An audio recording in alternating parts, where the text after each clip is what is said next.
this is Pat McDonald, your host for Vote for Vermont, where our tagline is listening beyond the soundbites. We have an amazing show tonight. It's entitled Women and Their Handguns. Joining me tonight, and I'll have them introduce themselves a little bit later, but we have Carrie, whose birthday is today. Happy birthday. Happy birthday. Happy birthday. Ted Tedesco, who has been on the show before. Jude. Yep. And Kathy. And as my co-host tonight, we have Guy Page, and I really appreciate your stepping in here. You have lots to tell us. So this group of women who has bonded, I believe, we have, over shooting. And Ted has been our instructor. And here we are to talk about how many women are really getting into shooting and learning how to have self-protection and also, in many cases, hunting. So there we go. This is to be a conversation, and we've talked about this before the show, so even though Ted is answering a question, I'd like you all to jump in. You can tell him he's wrong. I don't care what you do. But so, Guy, you want to jump in here? Sure. Well, what we're talking about is why your stories, why you decided to buy a gun, why you decided to learn how to shoot it. And I went out on the range with you a couple weeks ago. And by the way, everyone, Pat McDonald is part of this group. She's not just the host here. She's a good shot. Yep. And it was fascinating for me as a journalist to sit down with each of you and listen why you've decided that you really need to learn about self-defense. And you all have different stories. You all have different reasons. But it all comes down to, I need to learn how to defend myself. And you came to as far as I can tell, a really good instructor. And I figured maybe the first way to do this, Pat, would be to talk to Ted a little bit. Yeah, I was going to ask people to introduce themselves first, very and good. not why you're taking, but about your background individual, because I think before the show we were talking about how all of us have completely different backgrounds. And here we are bonding over a common interest. So you want to jump in there, birthday girl? Certainly. Now, when you're saying background, do you mean background around guns or No, just... background about what you do in life and how you came here to Vermont. If you're one of those like me, a flatlander, I don't know. Mm-hmm. Yeah, well, I'm from Holbrook, Massachusetts originally. And I lived in the city of Boston from when I was 18 till I was 25. I worked at a variety of jobs, waiting tables, cashiering, all sorts of different things. And then I was working as a walking courier, and I just got tired of Boston. I was commuting on my bike, and I was walking all day in traffic. And I got sick of it, and I decided to leave. And I told my boyfriend at the time, I'm leaving the city. You can come, or you can stay, but I'm going. And he decided to come along, and we left the city. We started researching farms to work on, and we found a farm in West Virginia.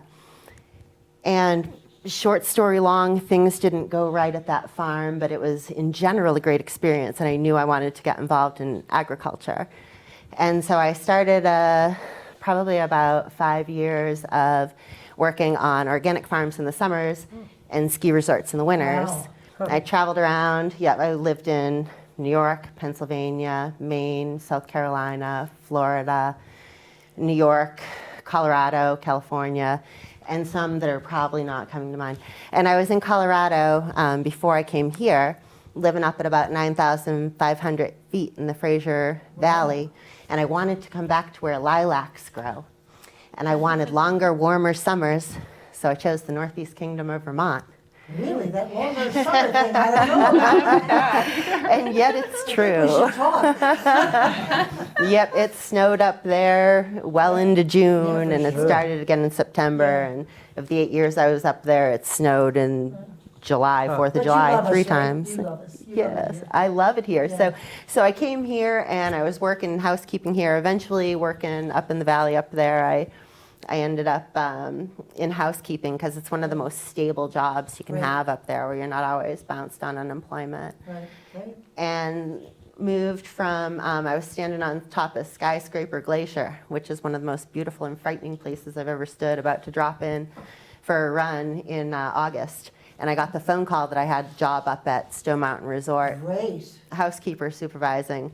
So you packed go. up my car. I bought a car because I didn't know how to drive really. I got my driver's license, packed up my car, and drove to Oh, is Vermont. that where you work now at Stowe? No, I'm self-employed now. Oh, I was involved. I worked first at Stowe Mountain Resort, then Stowe Motel, then Stowe Mountain Lodge, and I was in leadership training up at Stowe Mountain Lodge, and they kept saying, I was supervising up there, and they kept saying, you have to remember your primary goal as an employee is to make money for the owner. So I put an ad in Front Porch Forum, and I got my own clients, and haven't these will looked make money back. for you. Great. There you go. Yeah. There you go. Good job. Thank All you. right, Ted, your turn. Okay. Sorry. Well, No, it's great. originally from Massachusetts, and I graduated college from Bentley. I had already joined the Marine Corps, and I did approximately 23 odd years Right. in the Marine Corps. Retired as an officer and came here to Vermont in '98, and have been here ever since. I love the native people and the ethic of the Right. Vermonter. And it's only been in the last several years I became aware of the fact that there were many people, particularly women, who had wanted something in the way of instruction. And beginning about 5 years or so ago, I began to provide that at no cost Yeah. on my property, on my range. And it's blossomed into what it is today, where I have almost 20 names. That's great. And, Could you tell them why you were, very quickly, but why you were on my show last time, you and your daughter? Well, it was about a year and a half ago, perhaps, and I was explaining how in the past 12 years I had been able to bring to return the recitation of the Pledge of Allegiance to 2 public schools. One was an elementary school and one was a high school. Right. And it was done with the cooperation of the citizens, not only of the state, but also this country. We flooded the school switchboard with phone calls insisting that the pledge be brought back, and the principals at both schools, the first one in 2008 and the second one in 2018, relented and brought it back. Good for you. And Wow. your daughter was very active in Yes, this. she was. She's All right. an amazing young woman. My daughter's Jennifer, Yes, very. and she's currently attending Sacred Heart University Good for in her. Fairfield, Connecticut. Hope she's Okay. taken up politics or economics or something, because she's just good.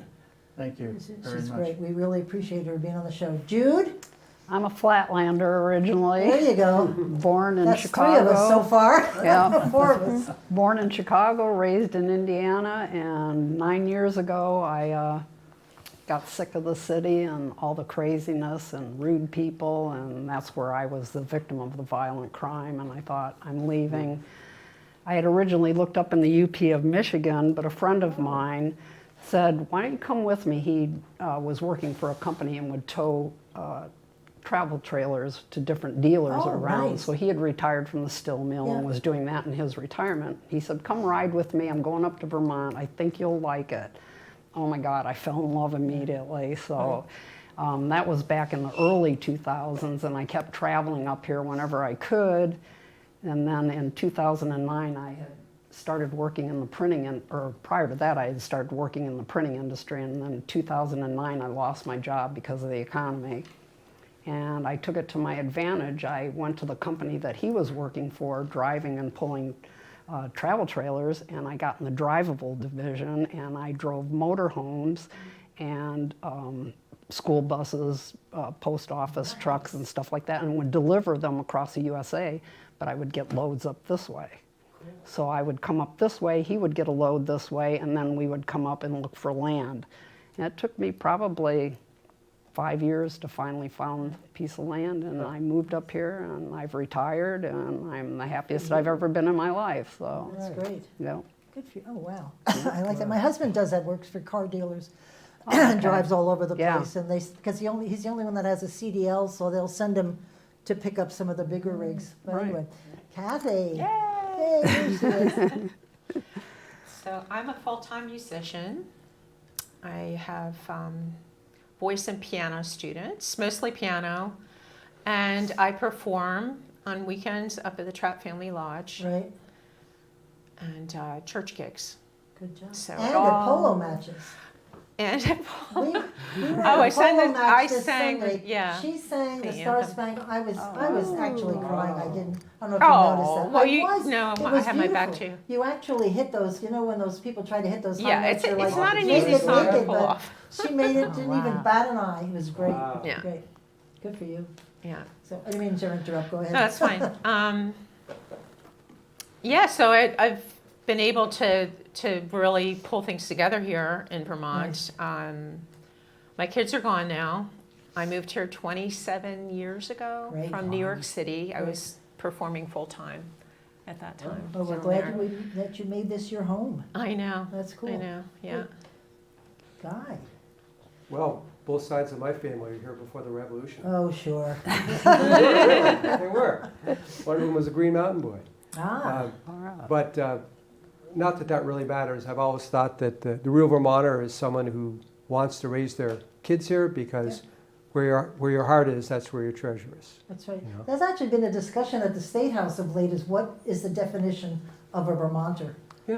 And Well, they've it's a good actually question. been talking about those of us who came up and worked in public service or just worked in the community and Mhm. why aren't we Vermonters? That's right. Well, if you are, if that's where your heart is, I That's think.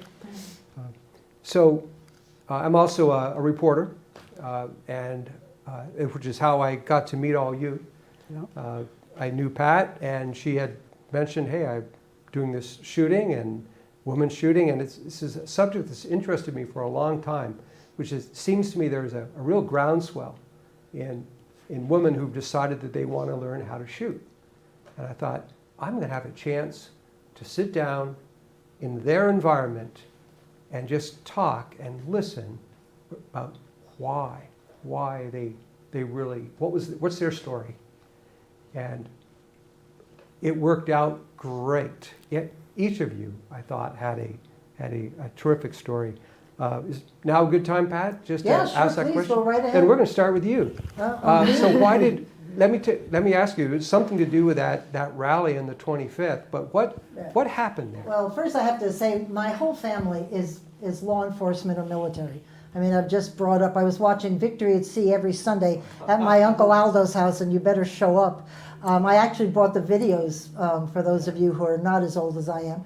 But anyway, I went to I was thinking about doing this for a long time, and I went to the rally that was intended to be in honor of law enforcement here in Vermont, and we were joined at the State House lawn, and there were quite a few of us, I would think 100 and some odd at least, and they were an older crowd, 40, 50, 60, and 70. And then we were joined by a lot of protesters. I think it was the Black Lives Matter, and I'm sure there were some others in there, and they became incredibly agitated, incredibly loud, a lot of things being said that I haven't heard too often in my face. And you actually, thank you very much, asked me to speak, and so I stood up at the podium, and I was fortunate. I knew in the crowd, because it was in honor of the police, there were a lot of policemen I knew from state police who were there in cities. So I sort of felt, well, I'm okay, because, but these people scared me to death. They really did. And I even left a little early because where my car was parked, I envisioned them walking that way towards my car, and I didn't want to be involved. So I called Ted, and here we are. And I love it. I just love it. How did you So find thank out about what Ted does? I'm not sure how that all started, Ted. What did you call me? Did I call you? No, We've worked together in the past at Yeah, transportation. we've known each other for for almost many years. 20 years. Yep. And over the past several years, you've known that I shoot. Yeah, right. I think. Yeah. And also, you have things that you sell from the Marines, and I'm your best customer, am I not? I had a commercial retail website Yeah. for several years, Yeah. which sold government surplus, Yeah. and you were one of Yeah. my best customers. I have a cousin in Florida who lives, breathes, and is retired from the Marines. That's his whole life. So every April we send him a gift. Yes, indeed. I think I have one more that you haven't purchased. Oh, well, there you go. We have to talk. So- But I don't know whether I called him but we just got together. Yeah, I So think you that- were Yeah. you were standing at a at a mic trying to talk. You Oh, couldn't yeah. be heard. And the and- louder they got, I must say, I have been in front of crowds before, not quite Yeah. that violent, but. That's why I asked you. I just got louder, and it worked out okay.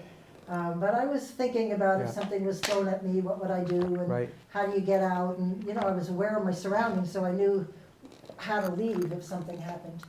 And it was, and I've thought about it since, I got more afraid as I thought about it over the days. Huh. I wasn't as afraid that day, but as I thought about the possibilities, it would have just taken one punch Yes, or one something, I agree. and it would have been a disaster. Yeah. So, No one there was ready for that. We were No. just sitting in lawn chairs, and suddenly these obstreperous people come up, and it was sort of like, what's going to happen here? And we're all just sort of shell-shocked.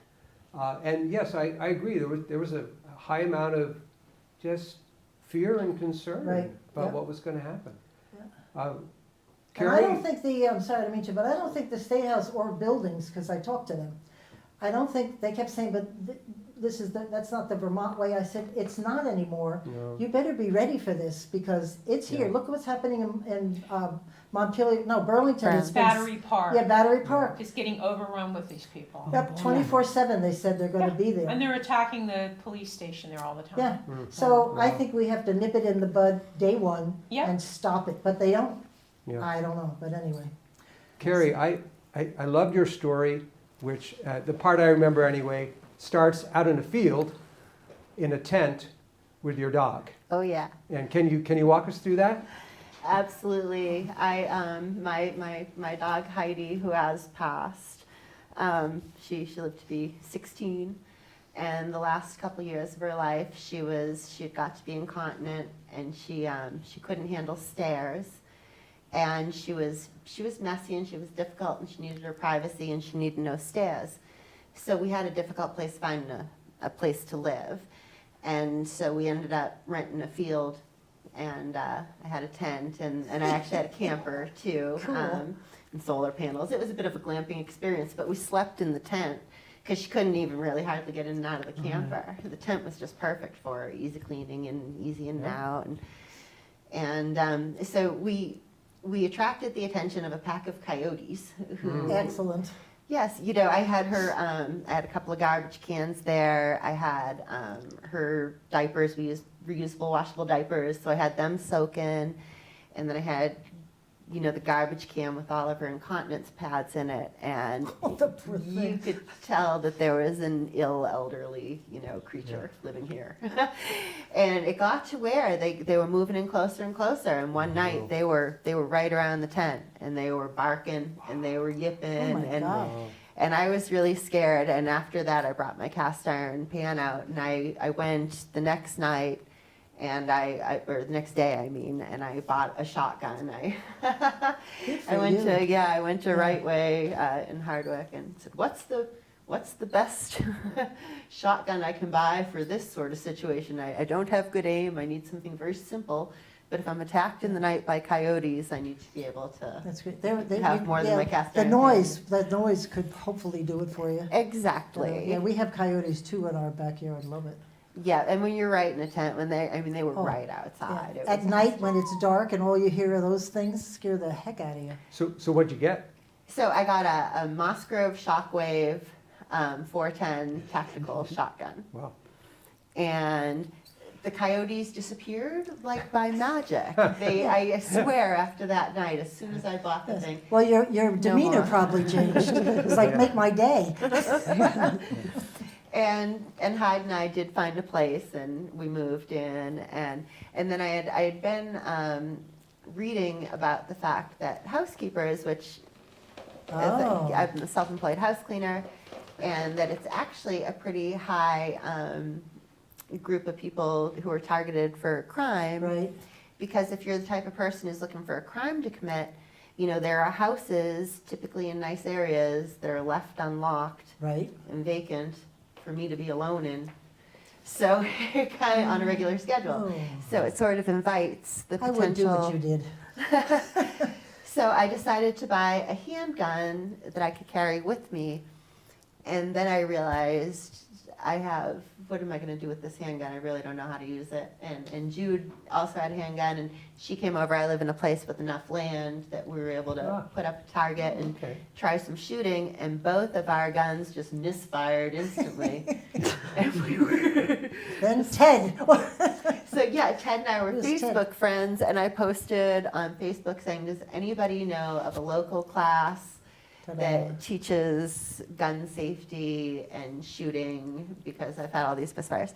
And I got a world of crazy advice, and I got a private message from Ted saying, hey, I do a class, donations, and You're going to be swamped after this. and it's awesome. That's It is great. so Yes, it awesome. is. I'm That's now great. comfortable with it. That's great. What kind of handguns did you two buy? Well, What do you have? sorry. Go ahead. So right now, I still have an autoloader. I am looking for a 22 Magnum revolver because it does jam. You know, even just the other day, I was shooting in my yard and probably shot 50 rounds, and it probably jammed twice, Huh. just because it does. And so I do want to end up with a revolver, but right now I have a Ruger 22 autoloader. And revolvers don't jam? No, revolvers, I have learned, do not jam. Because you can go to the next, click it and go to the next bullet. Because the And, cylinder and keeps going. what is the advantage of a gun not jamming? Well, you Living. yeah. The bad guy can't get to you, or can get to you if it jams. So, Well, you had sent me a video of this. It was a policewoman, and she had an encounter with somebody. She pulled somebody over, so it was like the cam from Oh, yes. her police car. You could see Yes. what was going on, and the guy that she pulled over was getting out of his car and running at her, Right. and she was by herself. Oh, too, my. policewoman. And you see the back of her firing at him because he was just coming right at her. Right. And hers had jammed. Her autoloader had jammed. Fortunately, she really knows the gun super So she was well able to because she's fix a it, yeah. policewoman, and she was able to somehow, you know, just what did she do? I don't know. Well, she lucked out. She pulled back on the slide. She and knew how to pull and she back. was, yeah, but that doesn't always work. It doesn't always But in work, that you know. situation, she pulled the slide back and And it cleared the ejected it. jam. What she had was, it looked like a failure to eject. And Yeah. so she pulled the slide back and brought another round up, and she was able to continue shooting at the perp. Yeah, because he was still coming at her. Yeah, right. Yeah. Wow. Yeah, we're gonna have Ted talk about that, about imminent fear, imminent danger, and when you should shoot and when you shouldn't later, because that's, I talked about that when I was interviewing Lieutenant Governor Zuckerman about the knife, and he didn't know anything about that, and he was very interested in it, so, see? Huh. I listened. Wow. Anyway, let's continue around, because we have to Sure. get to Ted here. So, Jude? Yeah. Jude, Yes. why did you buy a gun? Well, I'd had a gun that I bought years and years ago that Ted now has. It's a long story on that, but it was a Taurus 25. And like I said, I've carried it for years, but little did I know that it would have been totally worthless to me if somebody had approached me. The gun was non-functional, it turned out. It had just rusted, and he got it to work, and then when he was firing, it was firing great for a while, and then all of a sudden, the muzzle part of it flipped up. It was a Taurus, if I recall correctly, and it was a tip-up barrel. And on the 19th shot of a series of test shots, the barrel tipped up, which it is not supposed to do. This is a unique feature of this style gun. And then by the 23rd shot, the slide flew off and the gun blew apart. Oh my Great. God. And It blew apart. yeah, so it's definitely a non-functional. It would have been good for just throwing at somebody had they. Waving and throwing, I but not had shooting. no idea. I had Yes. carried this for years and had no idea.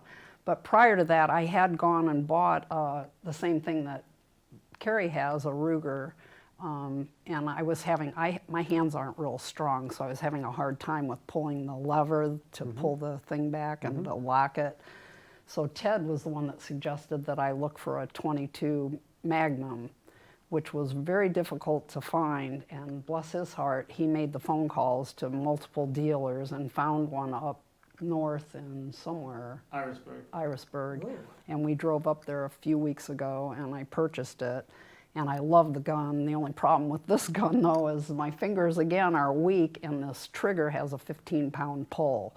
So I've had to learn, I'm trying to shoot with one finger, but I'm finding that if I'm in a situation, I'm just gonna have to use both my index fingers to pull the trigger. I but- think you would find the strength if you Yes, needed it. exactly. I'm sure That I would at the adrenaline time, kick in. so. Yeah. Jude, Yeah. would you mind talking a bit about why you were carrying the gun in the first place? Your Well, life experience? back in 1990, I was brutally beaten and then raped by a man. And I don't feel I'm a victim anymore. I'm a survivor, but it's still, you know, it gets emotional when you think about it. But because of that, I carried a gun. He was sentenced to 16 years in prison, but, you know, of course, they get good time. And then in Indiana, you get a day for every day. So after 4 years, he was released. Oh, stop. 4 years. And right after he was released, the phone calls started. And they would be hang-up phone calls, but, and I had the police put a trace, long story. But anyways, I just decided I couldn't live in Indiana anymore. Felt like I was constantly looking over my shoulder. So I moved here, but I still, you know, I'm wary a little bit of men, somewhat, and so I've carried. And like I said, I was carrying a gun that was worthless, though, unbeknownst to me. But now I have a good weapon, and Ted's teaching me how to properly use it. I feel so much more confident. When I first shot, the first time I was shooting with Carrie and stuff, we'd be at her place and shooting at the target, and I realized I closed my eyes when I was shooting. Now with Ted, I don't think I'm closing my eyes because I've been hitting some bullseyes. She's But doing great.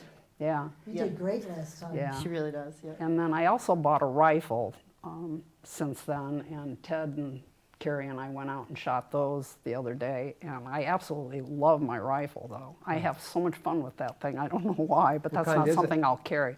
It's a 10-22. Is that a Ruger? It's a Yeah, Ruger. it's a Ruger, yeah. R-U-G-E-R, Yeah. 1022. Do you 22 hunt caliber. with that rifle? No, I won't hunt. It's just for the purpose of feeling safe. You said something in our interview about why you don't shoot animals. I've never had an animal hurt me, and I had a wow. person hurt me, Nice so, answer. you know. I mean, yes, if I had a coyote coming at me with its teeth glaring, I probably would pull the trigger on it. You know, I don't want to get bit, but no, I have no desire to kill animals Right. whatsoever. Right. I've heard the expression the 22 Magnum. Now, I think of a 22 as sort of an upgrade from a pellet gun. What's 22 Magnum? What's that all about? Well, first off, let me correct your statement that any firearm cartridge is capable of killing you, Okay. even a 22. And 22s come in many different sizes. So we want to treat them all with great respect for their deadliness if used in an unsafe manner. Now, what's special about a 22 Magnum is the bullet itself will be the same weight as a regular, let's say regular 22, but it has a extended case, which means more powder, which means a lot more punch, a lot more energy. It gets down the barrel much faster, and when it hits the target, it imparts much more energy to the target. So it's a more potent cartridge, and I think it's particularly suited for shooters who perhaps they have weak wrists or they have other issues with their hands. It's more powerful than a regular 22, but less powerful than a 38. And a 38 would have a substantial recoil to it, but a 22 Magnum has substantially less recoil. But you still wouldn't want to get hit by a 22 Magnum. Right. And let's keep in mind that the AR-15, which we all hear so much about, that's a 22 caliber bullet that is traveling at a very high velocity. So velocity makes a very significant difference, and the 22 Magnum adds velocity to a standard regular 22 long rifle cartridge. Gotcha. Okay. Thank you. Kathy, how did you how'd you get, I remember you, I think you said that you did some hunting with your dad a little bit as I a used to just child. kind of tag along, and I shot a shotgun a number of times. Yeah. Just practice with him when I was younger. But, I just got out of the whole loop with the gun thing for Right. years. Well, how'd you get back in and why'd you get back in? Well, it was interesting because even before this all went down in, March, I guess it was, I was thinking about it. This, you mean the pandemic and everything's happening? Yeah, Yeah. even before that, I was considering, in the back of my mind, it was really interesting. But then when this happened, it's like, yeah, I got to get on this now. Why? Yeah. What was the connection there? I strongly feel that this is a battle. It's a spiritual battle. Okay. And we need to take care of ourselves. Yeah. I need to take care of myself. Yeah. And that's it. Yep. Yeah. Wasn't it the chief of police in Seattle or somewhere that said, I can't guarantee to protect you all, you're on Yeah. your own? Remember? It was a great, she was the chief Yeah. of police Yeah. and they were defunding and getting rid of all of her officers and she told the people, I can't promise you that I can defend you anymore. Where was that? About a year ago, maybe a bit longer, the chief of police of Detroit, who is a proponent of the private ownership of Yeah. firearms, recommended that his citizens in Get it. Detroit go out and buy a handgun, Whoa. because he said, I no longer can Yeah, you can't promise. promise that we can secure your safety. Well, Right. even in the Northeast Kingdom, if you call the police, they don't get there No, forever in no, a there's not that decade. many of them and it So, takes them a yeah. long time. And I'd rather have that. I intentionally live in towns that don't fund a local police department. I don't want my taxes going for some guy in a cruiser much nicer than I can afford with a license plate reader waiting to get me for some small infraction because I'm a little over, on We getting won't them. introduce you to my retired trooper husband. And they're fine, having the town contract with the state police. You've got the state police, you've got the sheriffs. Living where I live, you don't need, Right. and I wouldn't even think Hardwick. If Hardwick wanted to defund their police, I would support them in that. Well, we could have a show on that. But the point, I think where you're going, Carrie, is She can protect herself. irrespective of the police, you want to be prepared Safe. yourself. Yeah. Is Yeah, that what you're saying? And you have to be, if you're going to live in a rural community, you have to be able to. Right. And I lived in Boston, and I lived in Roxbury, and I lived in Jamaica Plain, and I never felt when I was walking along the Riverway late at night going home, like if something happened, the police were going to be there to defend me in a moment I needed it. Right, no. I was attacked once in a park in Boston, and the cops did eventually come because I was screaming at the top of my lungs. And, I screamed, help, rape. I believe I screamed fire. I screamed no numerous times. And when the cops I'm found sorry, him, that's not funny. neighbors called the police. So it actually got, and they found him. The cops found him bleeding and running the other way. Good for you. know. Bleeding is good. Yeah, I didn't even have to go in front of when they indicted him, I wasn't even required to be present because The there were blood told it all, so right? many witnesses. The entire neighborhood heard that this was not consensual. Yes. Well, sad, but good for Takes a you. village to catch a perp. Yeah. All right. So, I'd like to turn it, Guy, to Ted right now, because we've got about 24 minutes, and I'd like to have people know about what you do and how well you do it. So could you talk a little bit about the format of your I'd be happy to. program? Yes. Well, it all began, as I said, several years back with 3 or 4 women who approached me, telling me that they would never want their husbands to teach them how to shoot.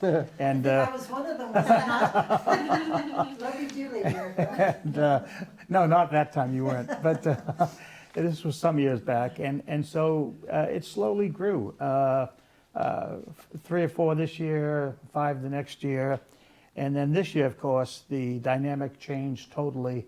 And as soon as I made contact with some of the previous women who had participated in shooting and instruction on my property and the new women who were interested in that, it kind of took off, word of mouth, 1 or 2 ads a week. Yeah. And I decided that I'd be happy to do this. And I do it in such a way that it's completely under my control. I might have almost 20 women who are interested in this, but I limit my classes to only 3 because I cannot have positive control over Right. the shooters if there's more than that. I only allow 1 on the firing line at a time, and I'm standing next to them when they're shooting.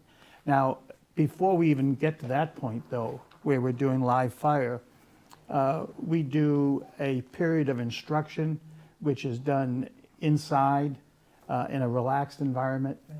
And we have some firearms that have been made completely safe, which is to say they've been unloaded and checked and double checked. And the students become familiar with the weight and feel and a discussion of the nomenclature of the firearm. Right. What's the trigger, what's the front sight, what's the barrel, what's the cylinder, what's the magazine.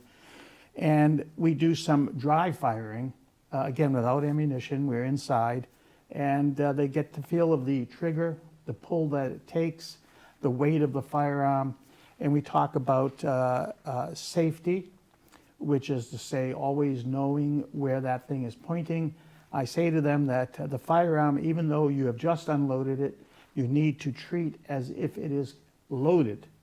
It is never believed to be unloaded, even if you just unloaded it. You always treat it as if it's loaded because, as I say, out of the end of the barrel, death comes.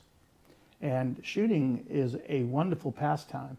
It teaches many things, but you certainly want to do it in a safe environment. I And showed my husband my gun the other day. Yes. And I took out the bullets, like, you Right. know, with the fingers. yeah. And I took it out, opened it up, looked inside it, and handed it to him, and he goes, "What was that?" I said, "It's the safe way to handle a gun, dear." Yeah, we also Yeah, I talked. did. We talked about also the 2 different, basically in modern handguns, there are 2 different types. The Autoloader, which has a magazine. It's an internal magazine that you insert into the butt well, and the bolt strips off cartridges every time it cycles. So all you have to do is pull the trigger. The other type of handgun is a revolver where there's a cylinder and it might hold 5 or 6 or 7 or any number depending upon the caliber. And each time you pull the trigger, the cylinder rotates and it brings the next bullet in line with the barrel. Now, that is why I recommend revolvers as a self-defense firearm over autoloaders, because on an autoloader, you've got to load the magazine at some point. You've got to put the magazine in the firearm at some point. You've got to chamber around by pulling back on the slide at some point. And before you fire it, you have to make sure that the safety is off, all right? And then you fire it, that's when the real fun begins. Because at this point, a lot of things are happening very Right. quickly with a lot of energy. And the slide is flying to the rear, and a shell casing is being grabbed by the extractor, and then the extractor pushes that shell casing against an ejector, and the ejector throws it out the ejection port. And if everything happens in sequence properly without anything going wrong, you are then ready to fire again. But if there's any problems whatsoever, you may end up with a jam. Right. And with a revolver, the beauty is that you simply pull the trigger. If in the very unlikely event that cartridge does not fire, and that's virtually unheard of, you simply pull the trigger again because it brings the next bullet in the battery. Where is the other bullet? Is it still in the cylinder then, if it's jammed? What jams if it's? I Well, just are we thought of talking that. about autoloaders I'm or talking about my revolvers? gun, the cylinder gun. Okay, if a bullet fails to fire, Right, it simply stays in the cylinder okay. and it rides around. yeah, So let's say you had a 6-shot Right. cylinder and you had one fail to fire, you still have 5 more pulls of yeah, the trigger. because it goes around. It just rides around. Oh, interesting. Okay? Okay. And when it comes time to eject and empty the cylinder, you'd have 5 empty shell casings and then one that still had a bullet in it which had failed to Right. fire for some reason. It's much more a complex process on an autoloader.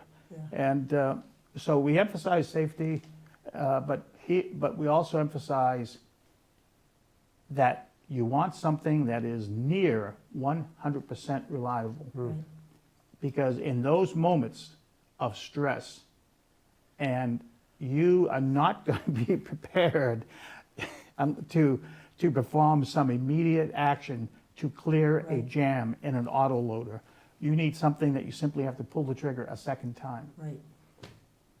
Yeah, you were asking what I had, my first gun was exactly what Ted is talking about. And when I went to learn how to shoot, I couldn't put the bullets in the magazine. Correct. I couldn't push the button to pull back the slide. Yep. He had to do it for me. Then I shot and I thought, Ted will not be with me when I need this thing. So I right. went and bought a cylinder, a 5-shot cylinder gun, 38, and I love it. But Yeah. I just thought, this is ridiculous. And we got he got mad at the guy who sold it to me, right? And I went into the store and said, Ted Tedesco said, That's fine, he knows me. he knows. But anyway, it's a great gun. So having the right gun is like critical. And the firearms that we're talking about here are small, and they're specially designed to be carried. And what I mean by that, specially designed, firearms can have a lot of things on them that will snag on the insides of your pockets. For instance, a hammer, even on a revolver, is not something you want on a firearm that you're going to carry in your pocket, because the hammer can snag on the inside of your Right. clothing.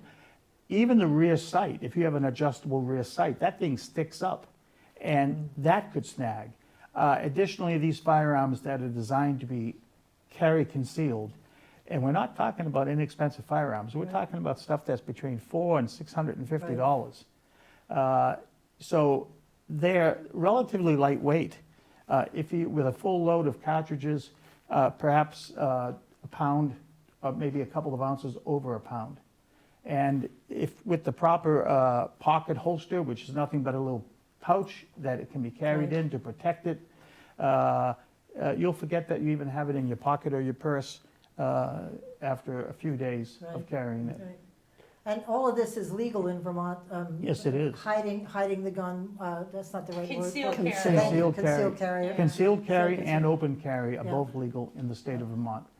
Cool. You Could said Oh, that sorry. you don't have the rear sights. Aren't you worried about marksmanship?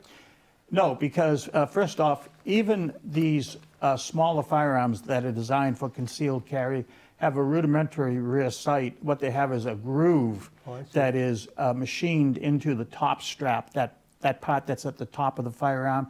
So essentially, you could look down the groove and still see the front sight.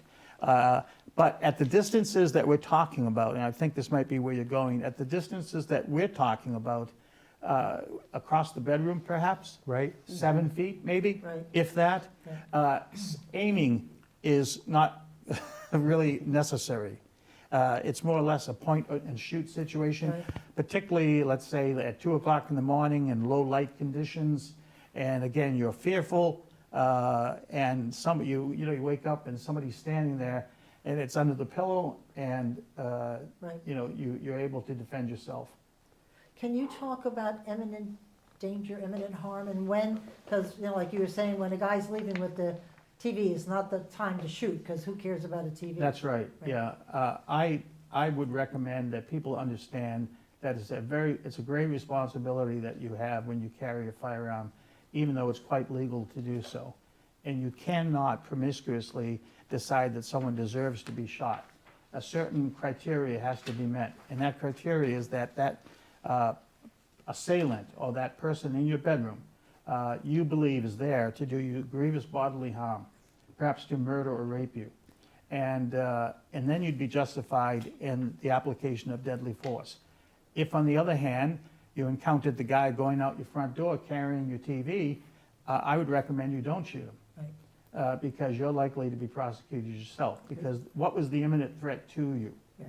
You know, Because we don't have it's called the Castle Doctrine, That's which many correct. states have. we don't have the Castle Right. Doctrine, which says that if someone's in your home, you may shoot them, Right, no matter what. no matter what. Right, And and the on your presumption property, is it's correct? appropriate. Yeah. That would be part of the stand your ground, which is Right, part associated of with the it, Castle right. Doctrine. Talk about the knife thing, because that was what Lieutenant Governor Zuckerman was. When somebody's got a knife and there's a momentum building, Well, the thing, first off, bringing a firearm out of your pocket takes a few seconds.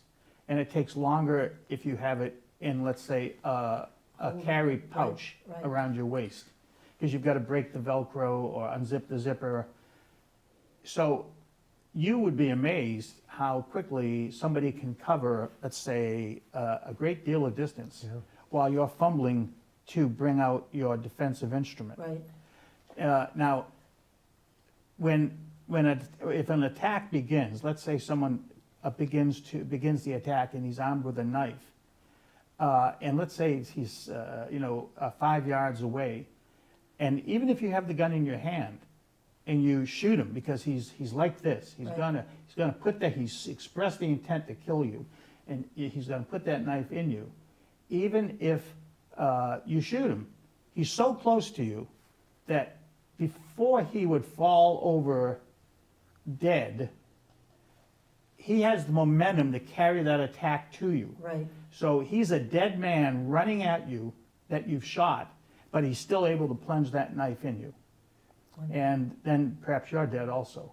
So it's a very great concern, and the police encounter this all the time. At what distance do they shoot someone if he moves against them with a knife?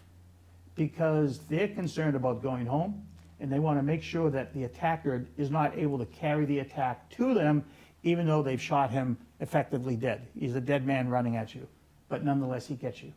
So that's why sometimes the police will tell you to drop the knife, and if you don't drop it and you move towards him, right. And then You're we going all to say, engage why the did you target." shoot him? He only had a knife. And I think, I just was fascinated by that, and I've talked to lots of people about that. yes, indeed. Because there's no understanding, why did you tackle him or do something? But a knife can do a lot of harm Oh, if it's I mean, placed in the right place. a in knife your neck plunged or- into the neck, Yeah, you know. you're dead. yeah. Can I ask you a question, Ted? If we were on the vast trail, let's say, and carrying a gun and somebody came at you with a knife out of the woods, I mean, are you going to be having to explain a lot of things to the police Well, if that an would be up, incident? that would be up to the authorities and the Right. district But attorney. then as- you'd be here to explain it. But you would, yes, yeah. Yeah, exactly. You just have to, and it's a thought process that you'll have to take very quickly. You'll have to go through very quickly. It's just important to note that the application of deadly force is a last measure, not a first measure Well, I love the in a fact, I confrontation. loved when you told us that you say you take the gun out, pointing it down, Right. and say, I'm armed and I feel uncomfortable. You're And making that me was when, uncomfortable. if you had trouble with your car and somebody stops to help you or something, or Right. not, Or in You may any not, Yeah, it right. is illegal to brandish a firearm, right, okay, at someone. I don't care if you're afraid or not, you cannot brandish it Right. at them. And that would be a violation of the law. But if you're not pointing it at them, let's say you're walking a dirt road by yourself and a car stops ahead of you, it's a stranger, it's a male perhaps, and he opens up his door and he gets out. Well, I would not wait in my own life for that individual to get within my danger zone. I would unholster, keeping that firearm pointed at the ground Right. along the side of my leg, and I would give him a verbal notification. I'm armed, I'm frightened, I want you to leave me alone, do not come any closer. And again, you've never pointed that firearm at right, him, right. okay? And if he keeps coming at you with that type of warning having been provided to him, you have to ask yourself, what is his intent? Who approaches someone who gives you that type of warning? Right, You know, unless he's explaining, I'm here to help, I'm so-and-so, and even then you that. feel comfortable, but you have But to feel even, comfortable. even that. Yeah, keep it If- down. I mean, it would just be stop. I don't want you coming any closer. Right. And this is not just for women, this can be for men too. Right, You know, we have a lot of back roads here with a lot, yes, we do. with a lot of great people in this state and a very few questionable ones. Right. That's right. That's great. And we've shot, you have a lot of land and you have a great setup for us, and I think we all enjoyed. Oh, gosh, I yeah. like the part where we go into the living room and just sit and talk, because I think that we all get to know each other and feel comfortable with each other. And I'm making friends this way. yes, Yep. we are. Right. We've Fantastic. Oh, I know. Yeah. That's we've been bonded really for great. sure. Yeah. That is one thing that struck me. If it were a bunch of guys who didn't know each other, be, not a whole lot of bonding stuff going on, but you guys were like, thick as thieves. Oh, yeah. Well, And we I- talked you into shooting for the well, first time. yes, Talk you did. about that a little bit. What did it feel like? It was scary, Was it? actually. He handed me this big cannon, at least it looked like a big cannon to Yeah, me. you had the long barrel gun. Yeah. And as I'm looking at the target, I'm doing this or whatever, I'm thinking, that could be a person on the other side of this. Right. This is real. You watch movies or read books, and the gun is almost like a totem, like this magical thing. It's not a real piece of machinery that actually, it was just a whole different experience with relating It to took you a little gun. while to pull the trigger. It did. Well, Yeah. because he had said, brass, Right. breathe. Right. I forgot what R is. What's brass? Uh, Ted, what is breathe, brass? relax. Breathe, relax, aim, sight, squeeze. Right, and I was squeezing. And by the way, But there's it's not some- hard enough, I guess. and by the way, some people have their own variation to that, but for handgun shooting with you all, I use breathe, relax, aim, sight, squeeze. Yeah. That's really helpful when because then I did that when I was riding my motorcycle. I would sit on it and I would stop and just, I guess I was doing brass without realizing it, because I needed to be in the mindset of I'm riding a motorcycle instead of worrying about the dog or whatever the heck I was worried about. Right. And you have to focus on what you're doing. Let's keep in mind also that there's two different types of shooting here. There is the self-defense shooting, where you can go through this brass, breathe, relax, aim, sight, squeeze, Right. if you're target shooting. But if you have an imminent threat, Yeah, you're not you gonna can't do do it. that. You're just going to be, who knows what you're going to be. You may be laying on your back, I mean, who knows? And so you won't be able to go through the niceties of breathe, relax, aim, sight, squeeze. You're just going to be pulling that trigger. Right. So when we shoot at my range, we're not really doing, we're not shooting for points, we're shooting for hits which would disable an assailant at a relatively short distance. Right. Because we're not, We're shooting for attaboys. you Because shoot, we all yeah. support each other. Yeah, you can't be shooting somebody at 25 yards and expect not to get in trouble with law enforcement, Right, But 5 so- yards, Guy showed us up. How many bullseyes did you get your first time ever? I had 3 bullseyes. Yeah, so Yay. I had, so I got to take his target home, and I said, I have your target. did you? He came in about a half hour. He wanted that target Yeah. so bad. Did you really? He said, Oh, I'll my be God. up, and he came Oh, up to good. get it that I day. was very, That's it's really awesome. exciting. Oh, that was fabulous. Yeah. You get 3 bullseyes the first time. Yeah. It was, yeah, It's very yeah. fun. And he was quiet about it. He didn't say boo. I know. Did you know? I didn't No, know. I didn't know. I know. Yeah. No, we're just chit-chatting Chit- back there, Exactly.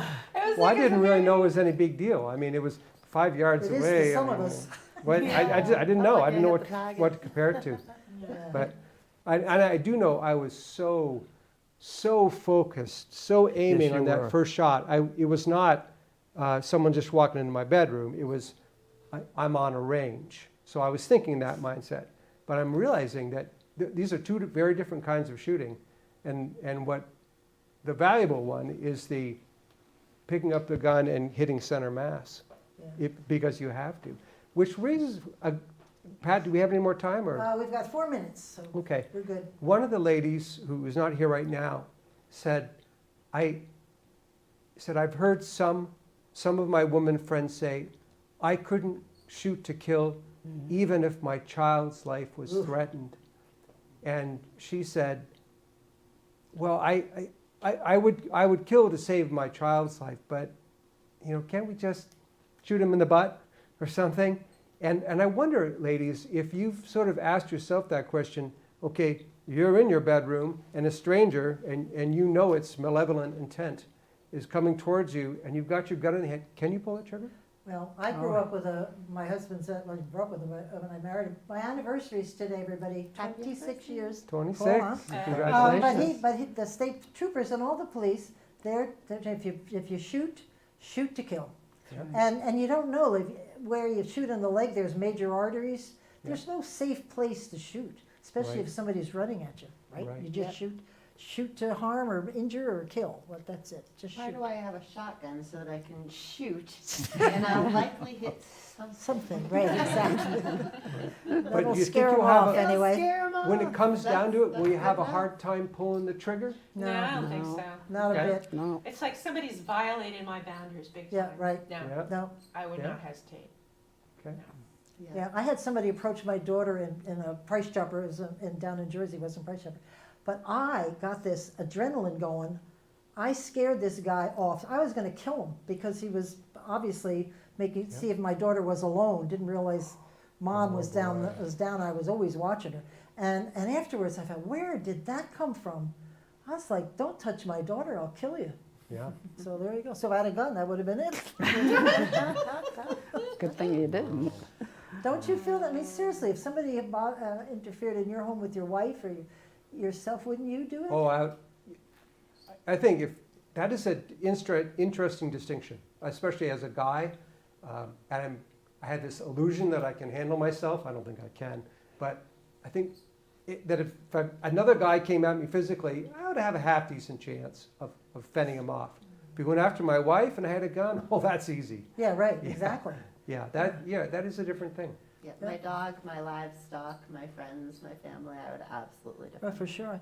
And I To think myself. some of us, I think in the archive said I'm way beyond kung fu and Yes. I mean, I don't have the energy to even say it.